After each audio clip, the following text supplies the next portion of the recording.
हाँ भाई नमस्कार। ऑप्टिक्स की लेक्चर सीरीज में आप सभी का पुनः स्वागत है। आज का अपना टॉपिक होगा माइकलसन इंटरफेरोमीटर यानी माइकलसन व्यतिकरण मापी। इसको मैंने 3 वीडियो में डिवाइड करूँगा। मैं इसको नंबर फर्स्ट के अंदर क्या करूँगा, देखो एडिंग क्या डालेंगे, माइकलसन व्यतिकरण मापी या माइकलसन इंटरफेरोमीटर।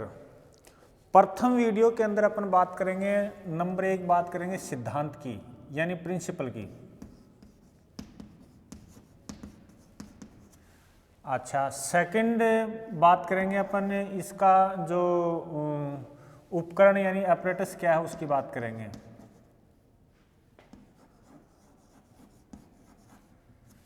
ठीक है, तीसरी जो बात करेंगे इसकी वर्किंग क्या है जो फर्स्ट वीडियो के अंदर है।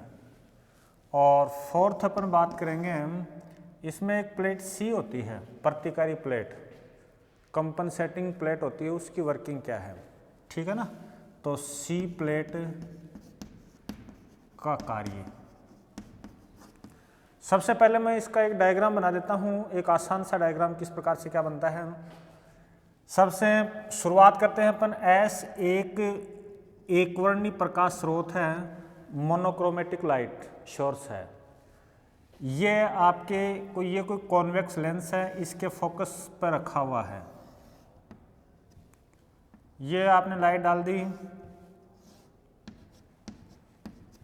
ठीक है। इससे ये प्रकाश की जो किरणें हैं ये पैरेलल हो जाएंगी। लाइट है ये क्या हो जाएगी, पैरेलल हो जाएगी। ये भी ठीक है। इसके सामने फिर बाद में अपन 2 प्लेट रखते हैं। 2 का मतलब क्या, वो अपन बाद में बात कर लेंगे, एक बार रख देते हैं।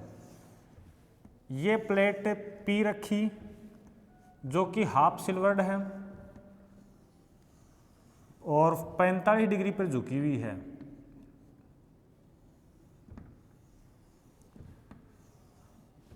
ठीक है ना। इसके पैरेलल एक प्लेट और सी रख देते हैं। सेम ऐसी ही प्लेट है, हो सकता है कि मेरे से थोड़ी सी ठीक ना बने। तो देखो इस प्लेट का नाम बाद में करेंगे। ये प्रकाश किरण यूं आएगी, यहाँ पर इस प्रकाश की किरण का अपवर्तन भी होगा और परावर्तन भी होगा। ठीक है ना, एक यूं जाएगी और एक यूं।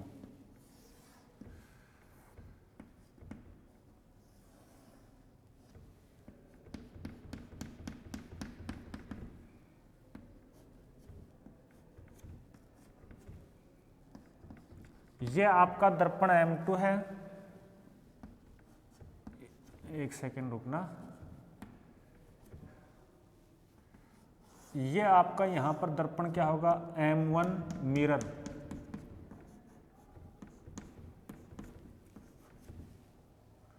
ये लिखा M1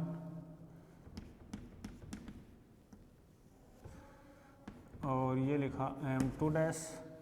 ये प्लेट P है, ये प्लेट C है और फिर ये एक टेलीस्कोप है। ठीक है ना।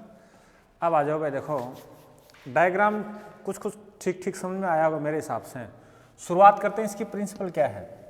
तो प्रिंसिपल इसका ये है, थोड़ा सा समझो इस बात को, कि ये आपने प्रकाश इस प्लेट पे डाला, यहाँ पर हुआ क्या कि इसका ये परावर्तन हो गया, रिफ्लेक्शन हो गया कुछ भाग का, और कुछ भाग का ये क्या हो गया आपका अपवर्तन यानी रिफ्रैक्शन हो गया। यानी एक ही प्रकाश स्रोत से आपने लाइट को 2 भागों में डिवाइड कर दिया, परावर्तन और अपवर्तन। फिर बाद में ये दर्पण M1 और M2 जो कि परपेंडिकुलर स्थित हैं, इनसे दोबारा परावर्तित होकर प्रकाश इस पॉइंट O पर अध्यारोपित होता है, सुपरपोज होता है। ठीक है ना। और अध्यारोपण के फलस्वरूप जो व्यतिकरण फ्रिंजें प्राप्त होती हैं, अध्यारोपण के फलस्वरूप अपन को क्या प्राप्त होती हैं, व्यतिकरण फ्रिंजें प्राप्त होती हैं।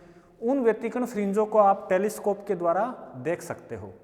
तो देखो इसके सिद्धांत के अंदर या प्रिंसिपल के अंदर क्या लिखोगे आप, ये लिखोगे कि एक वर्णी विस्तृत प्रकाश स्रोत है, उसको 45-45 डिग्री ये झुकाव कितना है, ये एंगल कितना है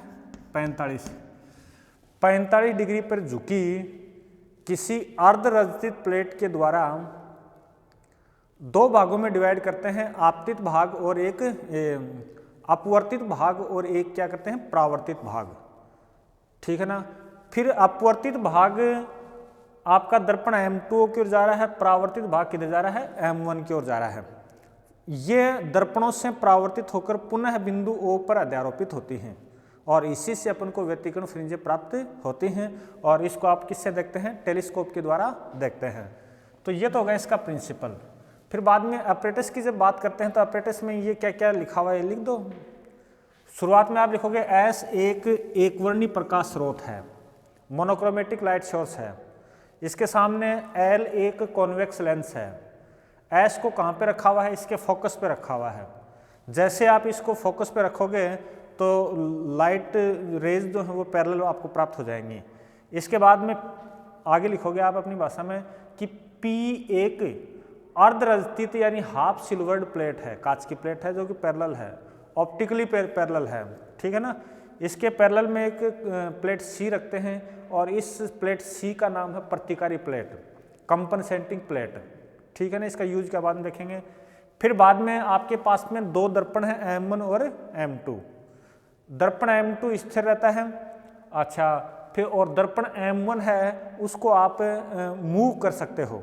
इसके पीछे माइक्रोमीटर लगे हुए हैं, A माइक्रोमीटर लगा हुआ है। इस माइक्रोमीटर के द्वारा आप दर्पण M1 को ऊपर नीचे खिसका सकते हो। अच्छा, इस माइक्रोमीटर का जो अल्पतमांक है वो 10⁻⁻7 मीटर का होता है, ठीक है ना। फिर बाद में ये हो गया अपना काम। इसके बाद ये बच गया, ये इसमें व्यतिकरण फ्रिंजों को देखने के लिए अपन क्या लेते हैं, एक टेलीस्कोप काम में लेते हैं। तो इस प्रकार से आपने उपकरण कर दिया। अब देखो आगे शुरू होता है वर्किंग, यानी इसकी कार्यविधि किस प्रकार से क्या करोगे। तो वर्किंग के लिए केवल इतनी सी बात है, आप ये बोलोगे कि जैसे ही 45 डिग्री पर झुकी हुई कांच की प्लेट पर, अर्धरंजित प्लेट पर, हाफ सिल्वर्ड प्लेट पर जब प्रकाश डालते हैं तो उसके कुछ भाग का परावर्तन हो जाता है जो कि M1 की ओर जाती है परावर्तित किरणें, और कुछ भाग अपवर्तित होकर किधर जाते हैं, M2 की ओर जाते हैं। M1 और M2 से ये प्रकाश की किरणें पुनः परावर्तित होती हैं और बिंदु O पर ये सुपरपोज होती हैं, अध्यारोपित होती हैं, ठीक है ना। अब देखो जैसे ही अपन टेलीस्कोप से देखते हैं तो टेलीस्कोप से देखने पर यूँ लगता है कि M1 का प्रतिबिंब है वो M2 का प्रतिबिंब M1 के पैरेलल बन चुका है। या फिर यूँ समझो कि इसको यूँ लगता है कि ये दोनों प्रकाश की किरणें कहाँ से आ रही हैं, ये इधर से आ रही हैं। एक तो M1 से आ रही है परावर्तित होके, एक M2' से परावर्तित होकर आ रही है। ये दोनों प्रकाश की किरणें एक ही स्रोत से प्राप्त हुई हैं, एक ही स्रोत से प्राप्त हुई हैं, तो एक कला संबद्ध हैं। यहाँ पर कला संबद्ध स्रोत प्राप्त करने की ये जो विधि है इसको बोलते हैं आयाम का विभाजन। क्या बोलते हैं, आयाम का विभाजन। और आयाम के विभाजन के द्वारा जब ये पुनः मिलती हैं, मार्ग O से T के बीच में जब अध्यारोपित होती हैं तो आपको व्यतिकरण फ्रिंजें प्राप्त हो जाते हैं, ठीक है। इसके बाद में नंबर 4 की जब बात करता हूँ कि प्लेट C का कार्य क्या है या प्रतिकारी प्लेट का कार्य क्या है, तो थोड़ा देखो ठीक से देखें। अगर ये प्लेट C न होती तो क्या होता कि अपवर्तित प्रकाश इस प्लेट में से देखो O से M1, OM1 बराबर क्या है, OM2 है, OM1 बराबर है OM2। लेकिन फिर भी अगर प्लेट C न होती तो क्या होता है, अपवर्तित प्रकाश इस प्लेट में से एक बार गुजर रहा है। अपवर्तित प्रकाश प्लेट C में से प्लेट P में से एक बार गुजर रहा है, ठीक है ना। अच्छा, लेकिन परावर्तित प्रकाश एक बार यूं जाएगा फिर यूं आएगा, कहने मतलब 2 बार गुजर रहा है। यानी दोनों का प्रकाशीय पथ है वो समान नहीं है। प्रकाशीय पथ क्या है, समान नहीं है। तो देखो अपवर्तित एक बार गुजरा है इसमें से, परावर्तित कितनी बार गुजरी, 2 बार गुजरी। अच्छा, इस प्रकार से दोनों का प्रकाशीय पथ क्या नहीं है, समान नहीं है, ऑप्टिकल पाथ है वो इक्वल नहीं है, ठीक है ना। इनको बराबर करने के लिए एक ऐसी ही प्लेट यहाँ रख दी गई तो इसलिए दोनों के पथ क्या हो गए, दोनों के पाथ क्या हो गए, बराबर हो चुके हैं। तो देखो आप शॉर्ट में क्या लिखेंगे, एक बार दोबारा रिवाइज करता हूँ। नंबर फर्स्ट प्रिंसिपल क्या लिखोगे, प्रिंसिपल आप ये लिखोगे कि एक वर्णी जो प्रकाश स्रोत है उसको 45 डिग्री पर झुकी हुई अर्धरजित कांच की प्लेट P से प्रकाश किरणों को या प्रकाश विस्तृत प्रकाश को दो भागों में डिवाइड करते हैं। एक भाग परावर्तित हो गया, दिख रहा है आपको, परावर्तित हो गया, और एक भाग अपवर्तित हो गया। ये दोनों भाग दर्पणों M1 और M2 से परावर्तित होकर पुनः बिंदु O पर मिलते हैं। जब मिलते हैं तो इनका अध्यारोपण होगा और अध्यारोपण के फलस्वरूप अपन को व्यतिकरण फ्रिंजें प्राप्त होती हैं और उनको टेलीस्कोप के द्वारा देख लेते हैं। तो ये तो हो गया इसका प्रिंसिपल हो गया। फिर आपसे पूछे अपरेटिस क्या क्या है, तो अपरेटिस के अंदर मेरे हिसाब से आपको याद हो गया, आप सीधा लिखोगे एस एक वर्णी स्रोत है, मोनोक्रोमेटिक लाइट सोर्स है, एल एक कॉन्वेक्स लेंस है, फिर बाद में पी एक अर्धरजित प्लेट है, सी को प्रतिकारी प्लेट कहते हैं, ठीक है ना, जो कि प्लेट पी के पैरेलल है और प्लेट पी जैसी ही है, ठीक है ना। फिर बाद में M1 और M2 दो दर्पण हैं जो कि परपेंडिकुलर हैं और साथ साथ M2 स्थिर है और M1 है वो क्या है, मूवेबल है।